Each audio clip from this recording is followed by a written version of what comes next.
Vasco tem semana decisiva, galera, para enfrentar esse Atlético Paranaense, mas também para definir quem chega e quem sai. É isso mesmo, vamos falar sobre isso aqui nesse vídeo. Vamos falar primeiro de chegadas e saída. Logo depois iremos falar do jogo mais importante. Mais tarde também teremos uma live para falar um pouco mais desse jogo importante, válido pelo Campeonato Brasileiro. Mas primeiro, vamos falar de chegadas e saídas, que é a semana decisiva do Vasco. O Vasco tem 8 dias para negociar alguns jogadores. Rossi e Galdames. Sai ou fica? Pois bem, segundo informações do GE, o Rossi já teve proposta de 7, rapaziada. 7 clubes interessados no jogador, mas porém o jogador não aceitou nenhuma dessas ofertas que até ele chegou. Pelo que nós sabemos, chegou proposta do Goiás, Chapecoense e Sport. Propostas conclusivas na mesa do Rossi. O Rossi não aceitou. A que deu mais notoriedade foi a do Goiás, onde ele atuou já, mas ele não aceitou por causa da questão salarial. No Vasco, o Rossi ganha R$200 mil no Vasco e não aceitava reduzir e também jogar uma Série B, não aceita. Mas o Vasco até fez uma proposta, né, de pagar esses R$100 mil até o final do ano, o Rossi indo para lá. Pois bem, até o momento não aceitou a negociação, está no Vasco, não quer sair, não procura se motivar, não procura se levantar para ajudar o time e fica aí encostado, só recebendo, sem jogar, somente treinar e ir para casa. Às vezes até relacionado mas não entra. Então fica difícil. Quem vai para campo hoje, mas a gente vai falar depois disso, mas primeiro vamos falar da situação envolvendo negociação, é o Galdames. O Galdames tinha uma negociação com o São Lourenço da Argentina, mas até o momento nada, estagnou por causa da questão, dinheiro, né, rapaziada? O money que manda bastante no futebol brasileiro, o time não aceitou o valor, o Galdames não aceitou a redução salarial, né, que iria receber lá no time do São Lourenço, ia reduzir pela metade o seu salário e ele não quis.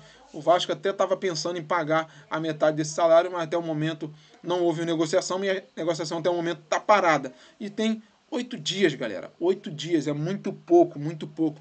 Como o Vasco está devagar nessas situações.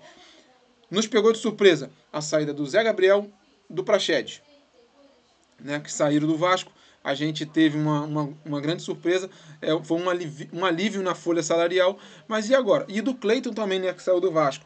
O Cleiton, inclusive, que recebia 7,5 vezes mais do que ganhava lá no time do Casa Pia, que é uma coisa que chamou a atenção, que o Casa Pia até queria repatriar ele, mas é muito dinheiro, e o Vasco teve que liberar o jogador para o empréstimo lá para o time do Rio Ave. Pois bem, rapaziada, e agora vem a questão, sai ou não sai? Pô, Rossi, alivia, Rossi. Sai, vai jogar bola em outro clube, porque o Vasco, você tá segurando o Vasco aí sem poder o Vasco aliviar a folha. O Pedrinho fala que não vai ser irresponsável com isso, e isso atrapalha bastante. Não é isso, rapaziada? Vamos falar de chegadas. O Vasco fez uma proposta ao Benjamin Garré, pelo time dele lá da Rússia, que foi rejeitada. O Vasco ofereceu 3,5 milhões de euros pelo jogador. O jogador até gostou da proposta, né, da oportunidade de vir jogar no Brasil, numa liga muito forte, uma liga que dá mais visibilidade para ele. Jogador que fez categoria de base no Manchester City, teria essa possibilidade de ver o Gigante da Colina, mas o time rejeitou e aceitaria negociar o jogador pelo dobro desse valor, cerca de 7 milhões de euros, que daria em torno de 38 milhões de reais, se eu não me engano.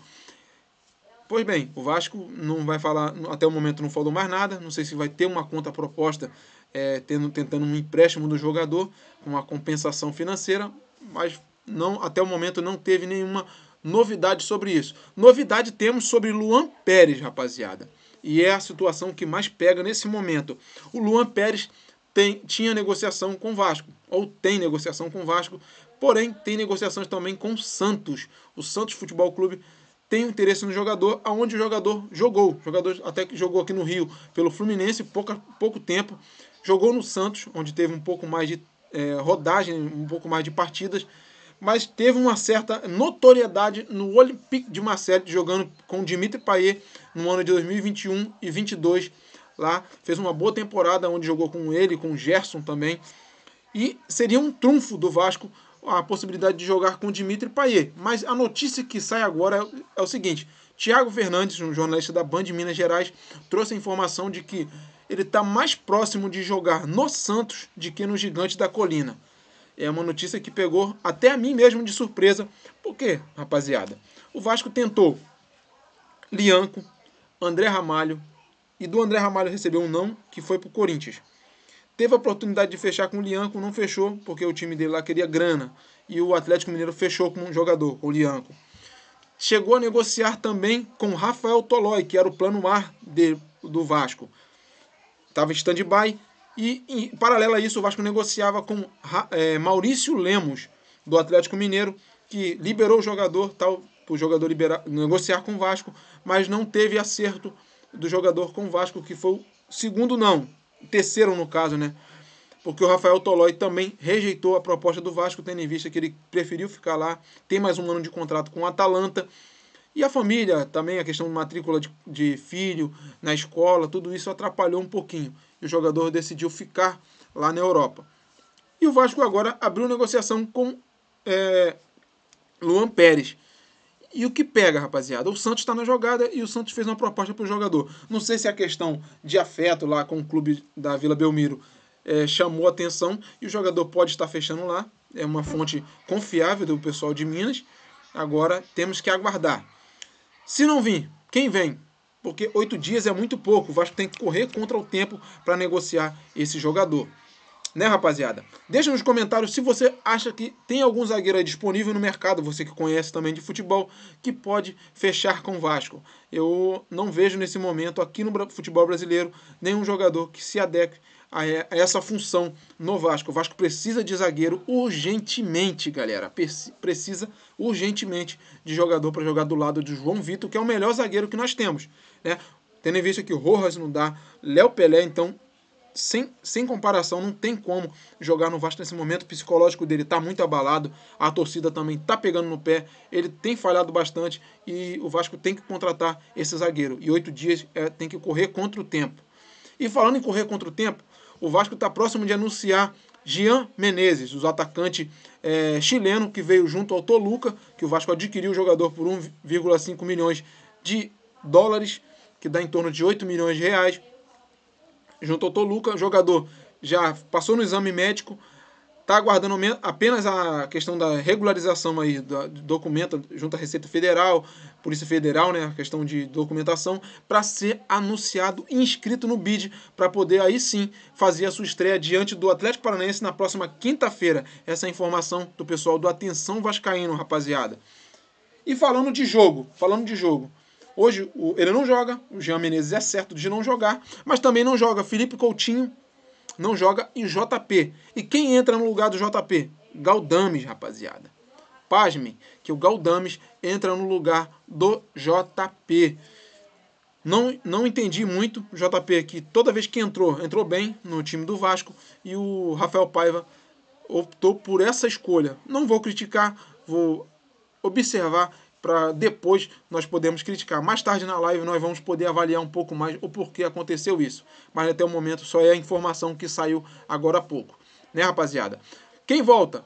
Pablo Ferretti, o Pirata, tiro certo, vai voltar para jogar diante do Atlético Paranaense e fazer o gol. Com certeza vai ter gol do Pirata 2-0 hoje diante do Atlético Paranaense. E o Vasco ultrapassando o Atlético vai chegar na 8ª colocação. E esse jogo do Vasco é muito importante, porque se o Vasco ganhar esse jogo hoje, rapaziada, o Vasco vai a 31 pontos, ultrapassando o Atlético Paranaense e o Atlético Mineiro, ficando atrás somente do Cruzeiro, que tem 37 pontos na 7ª colocação.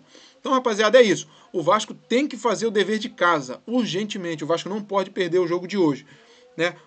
Como eu falei, Verratti está de volta, temos nosso artilheiro, acho que ele fez muita falta no jogo da semana passada diante do Criciúma. Não sei se foi somente ele, mas acho que faltou o espírito dele dentro de campo, na questão da entrega, da liderança mesmo, faltou isso para o Vasco segurar aquele resultado. Infelizmente o Vasco sofreu o gol de empate e isso atrapalhou bastante.